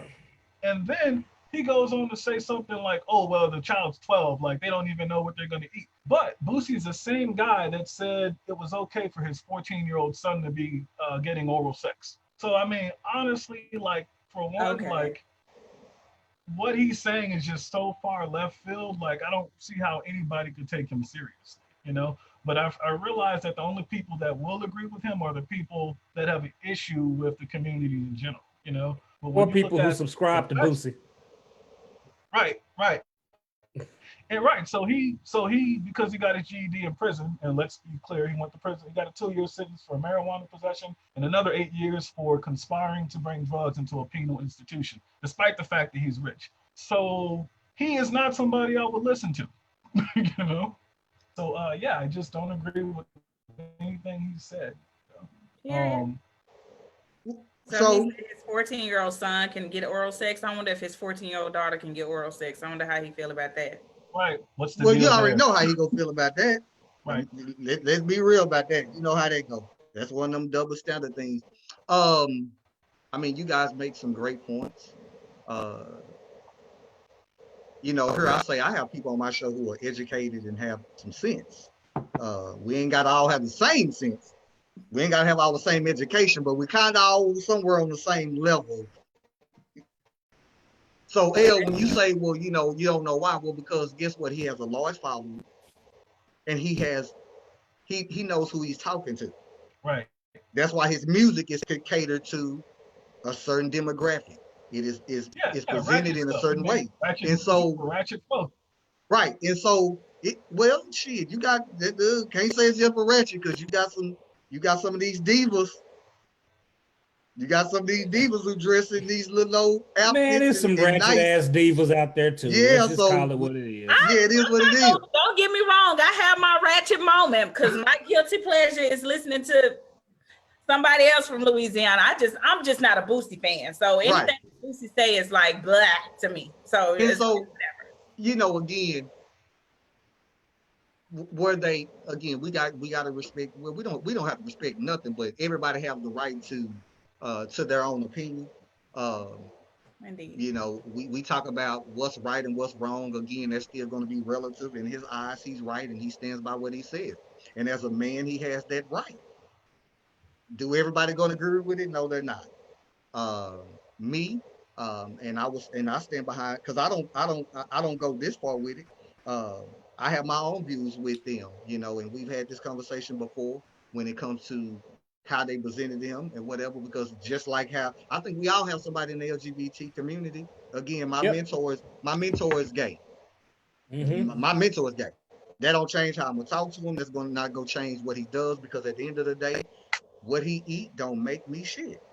As long as he's pointing me in the right direction, that's all that matters to me. And so, you know, I can't say what's right or wrong in how they're handling the situation, because I mean, again, they have their right. They have their right to do whatever they want to do with them. I'm just saying that his opinion was not based on facts. It was things that he conjured up. So essentially, like, you know, he had a lot of assumption in there. Right. Yeah, I agree with that. Right. You know, Dwayne's daughter came out, and then he made the assumption that they were going to have a surgery. That was, nobody said that. That was him, you know? Right. I guess for me, I'm one of those people of the school of thought that I'm not going to tell you how to parent, because I'm going to look at you crazy if you come and try to tell me how to parent. Mm-hmm. Okay. So, that'd be, it's one thing to offer some advice if you're somebody who is close to me, somebody who I liken as a mentor or family, or somebody that I have that relationship with. Mm-hmm. Then of course, like, hey man, you know what? I've seen what you're going through. You may want to try X, Y, Z. This is what I did with my kids. That's something different. But again, similar to Boris and his boo, platform is everything, homie. And if you really felt that strongly about it, and you felt like, look, man, come on, man, don't do that. Then and you were that passionate about it, and I'm talking about Boosie. If you were that passionate about it and you weren't trying to put on a show or just get some clicks and some likes or just run your mouth, I'm pretty sure Boosie has enough juice or enough pull for his people to get in touch with Dwayne Wade's people. Oh yeah. So that he can privately express his concern. Right. If it was genuine concern, he got enough pull to make that happen behind closed doors and not even have to worry about all this. So that said, to me, I don't know Boosie. I can't sit here and say whether he's ignorant, educated, whatever the case may be. I will say what he did makes it look as if he's coming from an ignorant place. And just leave it there. Gotcha. Like I said, I mean, it's, again, that's, these conversations and again, we talking about celebrities, it's going to be amplified. Oh, Again, absolutely. he got them people who go listen and say, you know what, let's be real, man, you're right, I really agree with that, because they're coming from that same place. And so, I mean, again, for me, with Boosie, I mean, I'm like you, see, Renee, I can listen to him a little bit. There's a couple of songs because I done put some of his music behind some of my advertising. I mean, it is what it is. It's fire. It go hard. It is what it is. But I will say this though. It was the beat. You know it. That's all it was. Because guess what? Just the same way you don't like his voice, I think I've said it before. He has the most irritating ass voice out there. I can't listen to him too long. It is what it is. I give you a hot 10 minutes. That's probably 2 songs because he do about 3. Yeah, I mean, he got about 2, I think. Wipe Me Down and whatever. Independent or something. Right. So again, man, you take it as a grain of salt. I mean, Wipe Me Down was dope. It was a hot little track. Okay, fine. I think I'm thinking of the same song. Independent and Wipe Me Down. That's the same one, right? No, it's not. Independent, same song. Wipe Me Down. Independent and Wipe Me Down ain't the same song. No, Wipe Me Down got Independent in it. No, it don't. Oh, you know what? You sure right. It's 2 different songs. Hell, it's 2 different rappers. Independent is Webby. It's 2 different. Independent is Webby. Oh, both of them on the song. I thought it. So I thought that was Boosie. Because they always rap together. Webby, I think. They always together. Yeah. Tomato. It's the same. Right. Facts. Yeah, that is what it is. And so again, man, like I said, to the people who heard him and especially those that watched that interview on the Breakfast Club, again, you just take it with a grain of salt. You go have people who go ride with him and think, hey, he's telling the truth, and then you go have those of us who on that other end of it is like, nah, you're still coming from a place, like you said, of ignorance. It is what it is. Hopefully as he grows, because hopefully as he grows, he will understand. I wouldn't even go as far as to say be sensitive.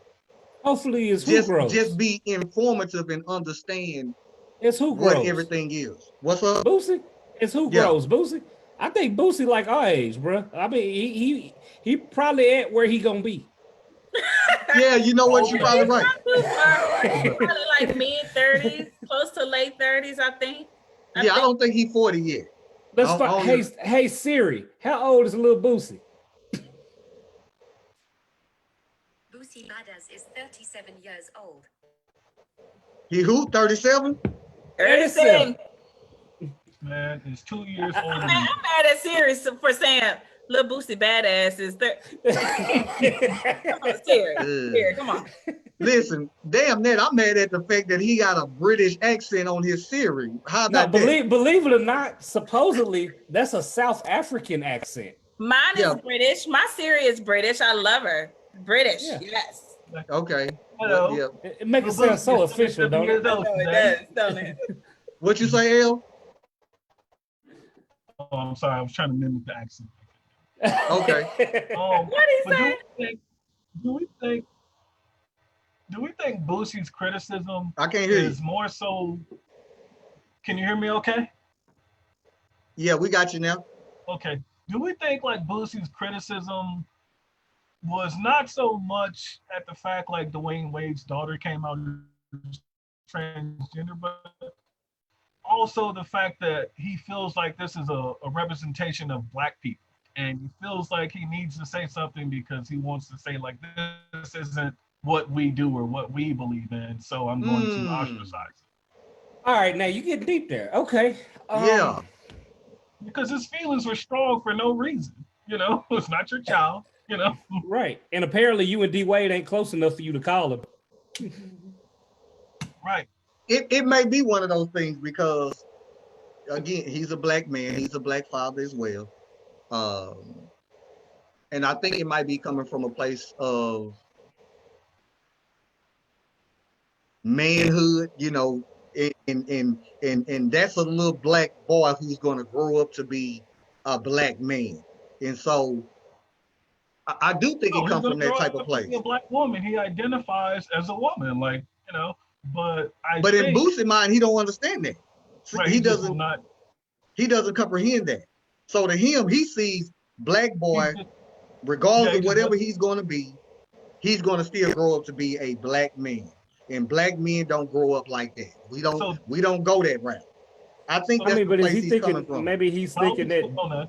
D Wade's child and their choices and how they do that are gonna affect, little black boys in the hood and everywhere else. And I mean, I could see that being an angle, but again, even if you feel that strongly about it, reach out to the man. You have the connection to do that.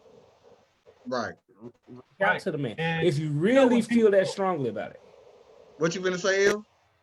yeah, and typically when people go on that kind of rant, like they have such strong feelings, usually their very next statement is about the gay agenda that they're pushing on us. So that's probably what Lil Boosie's next angle is, oh, every time they turn on the TV, we gotta see this.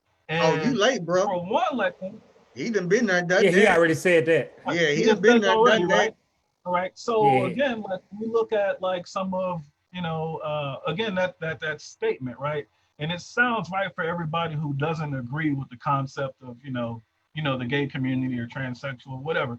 But when you look at like some of the actual statistics behind it, at the last census, I think it was 4.5% of Americans identified as LGBTQ.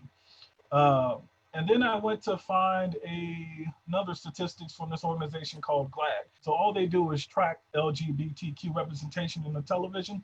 And Mm-hmm. so far, their last study said 8.8% of that kind of representation was on television.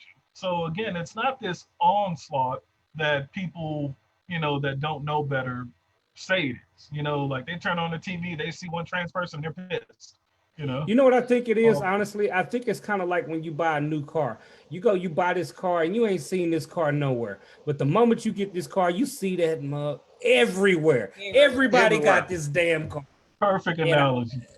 and I think that's what it is. I think it's similar that now that it's becoming more of a acceptable and I kind of hesitate to say acceptable because it's not by many. I guess it's becoming more of a social norm. How about that? It's Right. becoming more of a social norm that now it's like, damn, it's everywhere. It's on TV, it's at the stove, it's everywhere. Right. It's like So Well, or I something mean, from the, I personally don't have an issue with, like I said, hey, what you eat don't make me shit. So it is what it is. I'm good, but I think that's how a lot of people how who they're perceiving it and being so, yes, you know, right. Right. I mean, that's a good analogy. Again, you don't notice your car until you buy your car. Then you see every model of your car. Right. so Like, so wait a minute. So with that analogy, y'all think Boosie trying to come out the closet low key because he Hell noticed? nah. no, I'm not saying that. Hell I'm nah. just saying because if it's so obvious to him, if he's noticing it, then he must be dibbling dabbling.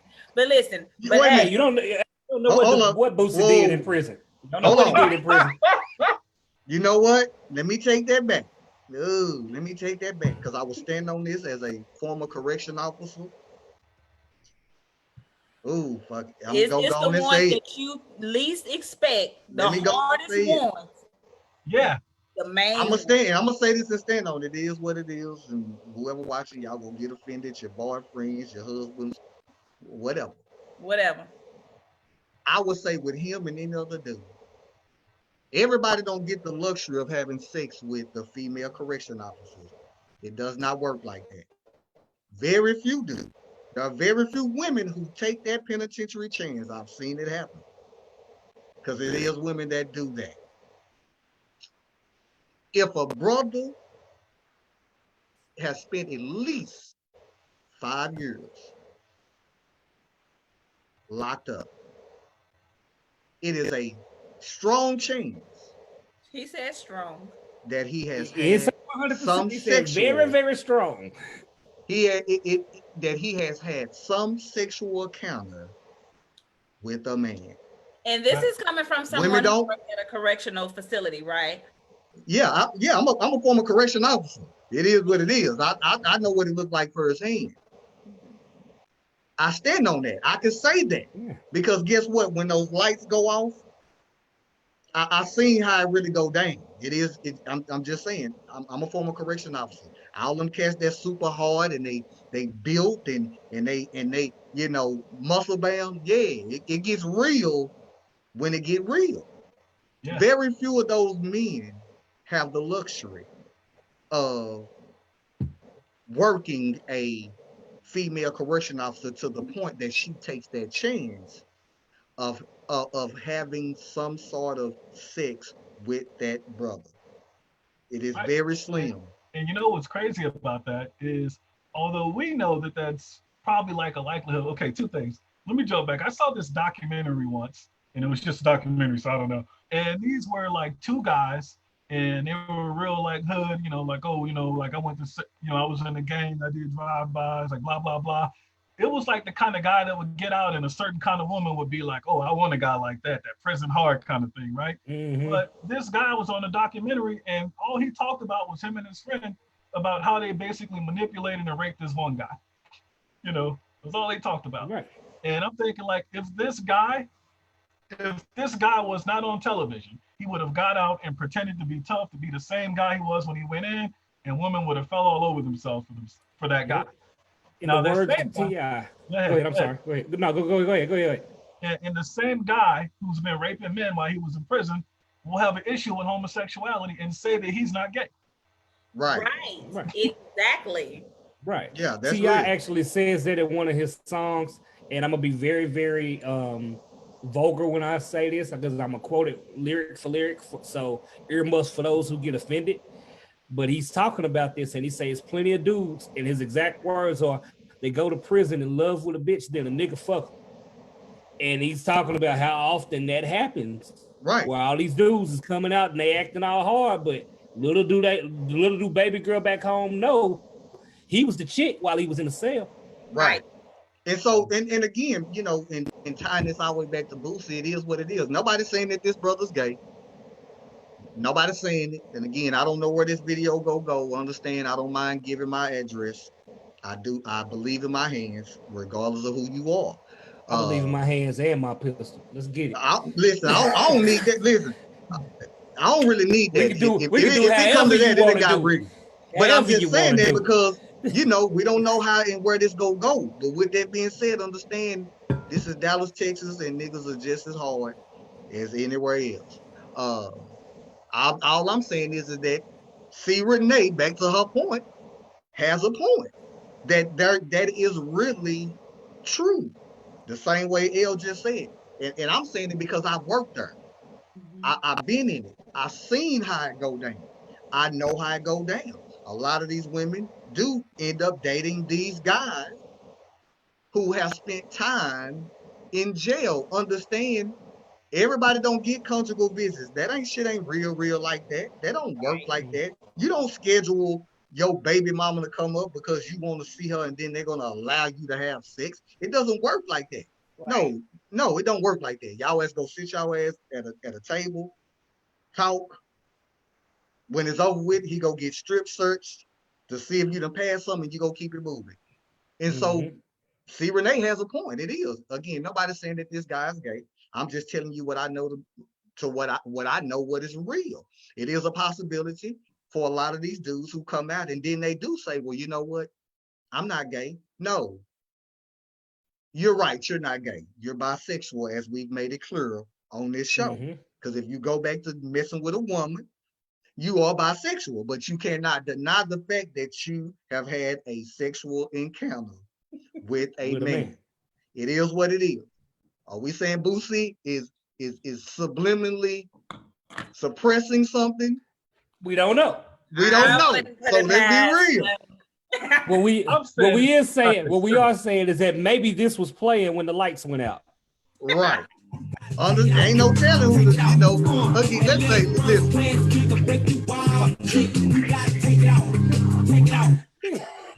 There you go with that damn foolishness. Man, listen, you know what? Let's back about this because, again, we don't know who go see this video, and I really would hate for it to get real. It is just what it is. I want to thank my co-host, uh, B-Rock, for hanging with us. Our special guest co-host who's holding it down, uh, founder of Divas of Dallas, who's going to be with us for a minute in the midst of this coronavirus situation that's going on, who's going to be giving us her thoughts. I also want to thank my bro out of San Antonio, Texas, brother L, for coming in and hanging out with us. You have open invitation anytime you want to be a part of our show. You are more welcome to do so. Also, again, let me send a shout out to my other frat brother, brother Raymond Wilson, who created this t-shirt for me. Hello, I am essential. If you brothers or sisters want a t-shirt from this guy, his telephone number is 214-985-4137. So, hey, let everybody know who you are. You can be in the medical field. You can be working in a grocery store, wherever you at, making a difference, represent, get at that brother. Follow us or like us on Facebook. You can also find us on Instagram, The Petty Crew, Twitter, The Petty Crew 1, and everywhere your social media pages are, we are there. You can find us. Again, thank you guys for tuning in. Thank you to my co-host and my bro for hanging out with us. And with that being said, man, we're going to be out until next Sunday. And again, we promise you to give you another Fire Sunday like we do every Sunday. Anybody have any last words before we get up out of here? I do. Anybody want to? I would like a T-shirt that says "Hello, I'm non-essential." I started an organization. You know what? That's actually kind of dope, though. The National Association for the Advancement of Non-Essential People. Okay. And I am going to fight until our rights are restored. You're not going to tell me that I got to go in the house while these essential people out here, driving around with their freedom papers. Hey, was you out there? Were you out there with the rest of the protesters? No, I should have went.